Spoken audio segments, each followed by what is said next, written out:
This is going to be a non-spoiler review of the complete first season of American Gods. We had 8 episodes, Amazon, Stars, wherever you're watching this. This is some must-see TV. Some much-see TV. This has always been a premise that I thought was going to be good because you got Neil Gaiman, who is an incredible writer, wrote some of the best stuff, made some of the best characters and stories, wrote a bestseller book based on these gods and all that story. This show was fucking incredible. And I don't take that lightly because I went into this like, oh, this is going to be trying to be the next Game of Thrones. They're going to try to set this up to be this next big event on TV and do something incredible. And it did pay off. At times, I thought it was a little slow. Not a big deal. That is how you set up for a bigger universe. But sometimes it got too slow. And that was a problem. But this was just incredible. It was mind-blowing to watch. So we'll quickly get into this. Again, no spoilers. Let's talk about it. Neil Gaiman's book, American Gods, takes the world of the old gods we know from Norse mythology, Egyptian mythology, these old mythologies and people like that we know from these past times, and puts them in a world where we have the dawn of new gods. Because we live in modern times, people are worshipping other things now, like their phones and technology and media and all these different things. And the way that they portrayed all these different characters in this story, it makes sense for the world we're in, and it really was great. And all of that comes from the set design, the production design. It was incredible. The big sets they built, like the crocodile bar, was incredible to see that. There's so much great looking sets in this world that were just beautiful to see.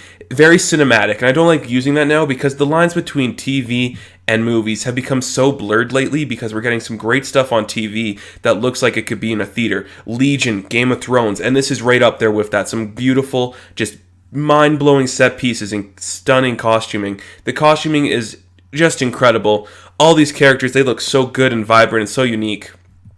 And I gotta say, I went into this a little skeptical on the character of Shadow Moon because Ricky Whittle, we don't know much about this guy as an actor. We've seen him do a few things there and then. I think he was in the 100. I never watched it, but he is leading man material. This is going to boost his career up so far, and he's going to get so many more roles and opportunities because you have a character like this who's an outsider to the world, and you have a relatively unknown actor playing him.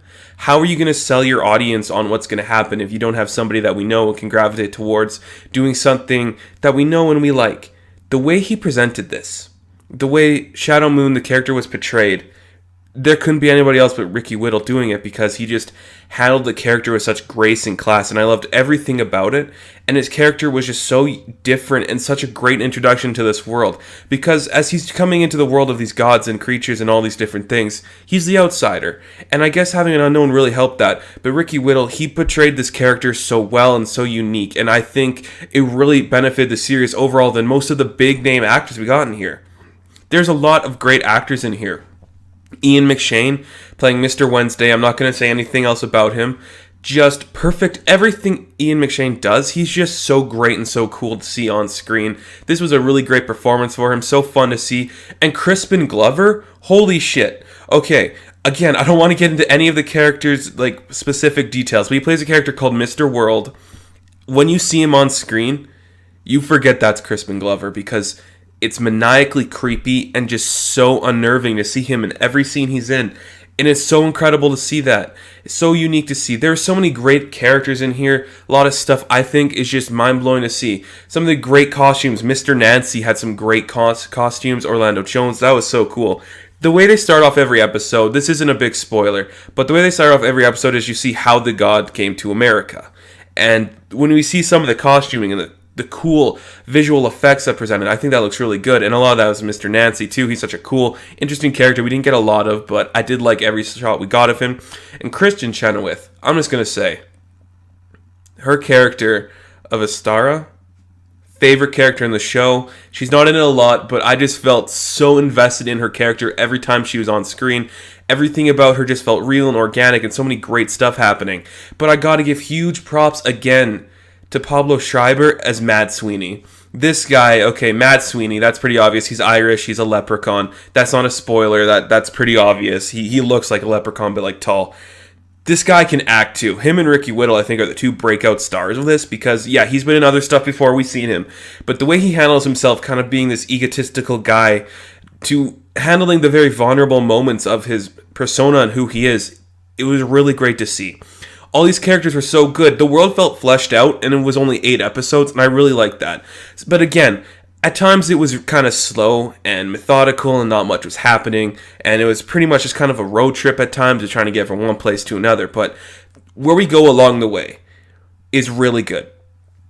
Gillian Anderson, you know her, the one from X-Files. Her character of Media and what they do with her being this god, it's just so stunning to see. Everything in this was so stunning. The costumes, the visuals. There's so many great visuals when you're not on the Earth or you're in certain planes of existence. I thought those were great. Everything looked real. You could hardly tell it was CGI. Sure, there was times where you're like, yeah, that's obviously CGI. But so much of it was just so vibrant, so realistic. And the way that they handled the portrayal of the gods, too, I thought really worked and made a lot of sense, because sometimes you come across as like this big methodical thing. Look at me, we're huge, we're these gods, look how powerful we are. That's not how they presented it. They gave us realistic and appropriately designed things that make sense for the world we're in and where these gods are at now. Because we're in modern times, people aren't invested in gods as much as they used to. We have a world of atheists pretty much, and all these people disproving certain things. The way that they handled the old classic mythology of the way these gods act and what they did, I thought was presented really well. And there's just so much great stuff that they presented in here. Emily Browning, too, she was in Sucker Punch. Whatever you say about that movie, she was okay in it. She did really good in here. Not my favorite character of Laura Moon, but she was really interesting to see on screen. And I'd be excited to see where her character can go from here. There's a lot of stuff that was presented with her. But no, there's just so much great in this series. At times, you're going to be like, can we pick up the pace? Can we get somewhere with this? Because these 8 episodes, they don't seem to drag on. I just feel like at times they spend too much time on one particular part of the story when we could be advancing other parts of the plot forward. I think the finale really tied it all together in a nice bow for this first season. We got some really great characters, really unique gods and interesting people. So many great things to see and just visualize. And I can't believe that this show was made, because I wasn't expecting to be so invested in it as I was. Was it my favorite thing on TV this year? No, it hasn't been.